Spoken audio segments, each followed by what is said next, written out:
best PS2 open world games.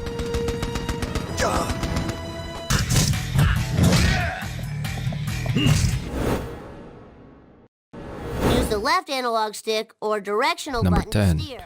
The Simpsons Hit and Run. The game's overall sense of humor is delightfully self-referential, and any hardcore Simpsons enthusiast should have a blast exploring the various levels and pointing out the numerous obscure locations and characters that pop up. If you're a fan of the show, you owe it to yourself to give The Simpsons Hit and Run a What look. happened to the ice cream with mini pies your wife bought this morning? I probably ate. Number 9. Yakuza 2. Yakuza 2's main story will likely take most players roughly 20 hours to complete, though you could spend a great deal more time than that with the game if you seek out all the side quests. And like all good adventures, it has a scene where the hero fights two tigers with his bare hands.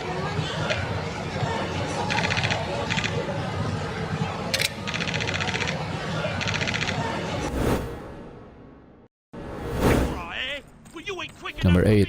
Gun. Genuinely enjoyable from start to finish, Gun is quite possibly one of the best Western-themed open-world games on the PS2.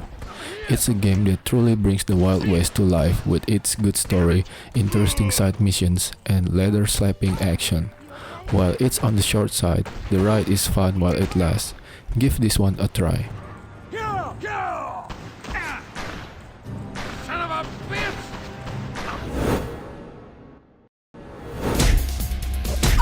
Number 7. Spider-Man 2. The game design doesn't take full advantage of the huge city, so you'll usually end up repeating the same half-dozen tasks over and over again. But even with all this repetition, Spider-Man 2 is still a good game, since it does succeed at capturing the sheer thrill of web-swinging through a metropolitan area. Oh no, the boss is gonna kill me. Number 6. Mercenaries Playground of Destruction. Mercenaries is dense with explosive content that satisfies on a fundamental level. Of the games that have tried to borrow the GTA style of play, Mercenaries is one of the most successful. Overall, it's an engaging experience that should appeal to action-adventure fans looking for a good, messy thrill.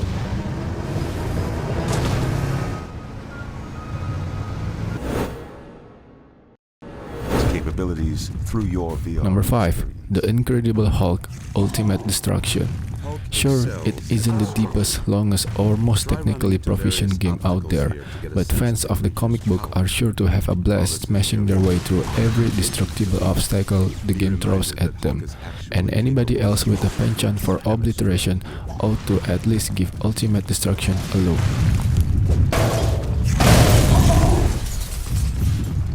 Pressing the special button. Number 4. Bully. Bully isn't a very difficult game, and it's likely that you'll be able to get through the storyline in about 15 hours or so. If you're a completionist, there are plenty of hidden objects to collect, clothing items to purchase, and side missions to take on.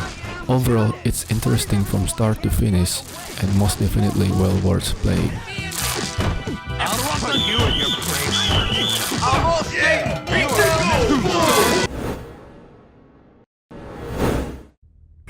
Number 3.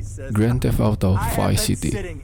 Despite the fact that this game plays a lot like GTA 3, GTA Vice City is still one of the most impressive games of 2002, without a doubt. It's highly recommendable, as long as you pay attention to the adult rating. If you own a PS2 or have an emulator installed, go play it.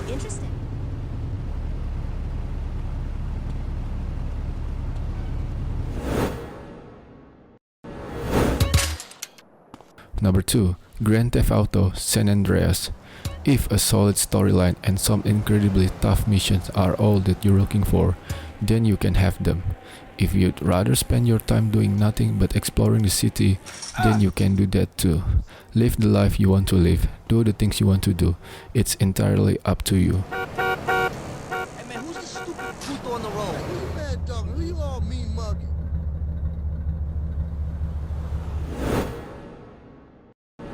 know a place on the edge of the red light district where Number we can 1. lay low. Grand Put my Theft hands on Auto all that 3. stuff, so you better Unlike drive, brother. previous games in the series, the game is extremely fun whether you play it as it was intended to be played or eschew the game's intended mission structure.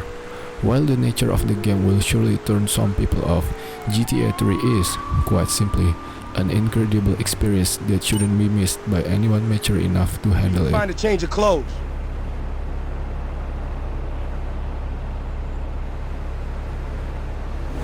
I'm endorsing a new cola, kids.